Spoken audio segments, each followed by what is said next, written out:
பைத்தான்ல string ஃபார்மேட்டிங்ல இருக்க ரொம்ப யூஸ்ஃபுல்லான ஒரு feature. Let's take some names. இந்த names and their respective numbers இப்போ பிரிண்ட் பண்ணி பார்க்கலாம். Let's run the code.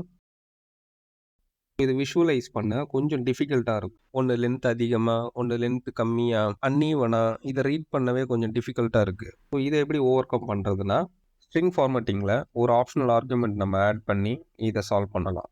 இந்த இடத்துல வேரியபிள் நேம் பக்கத்தில் கோலன் வச்சுட்டு நம்ம ஃபீல்டோட விட்த்தை செட் பண்ணலாம். ஃபார் எக்ஸாம்பிள் இப்போ நான் 18 செட் பண்ணுறேன். 18 கேரக்டர் அந்த வேரியபிளுக்கான ஃபீல்டு வித்தை எடுத்துக்கும். சப்போஸ் அந்த வேரியபிளோட லென்த் 18 விட கம்மியாக இருக்கும்போது, ஃபார் எக்ஸாம்பிள் இந்த தேர்ட் நேம் ஒபிட்டோ, இதோட லென்த் வந்துட்டு 5. ஸோ ரிமைனிங் 13 வந்துட்டு எம்டி ஸ்பேசஸாக ஃபில் ஆகும். ஸோ இதுதான் இந்த கமாண்டுக்கான meaning. Let's run the code.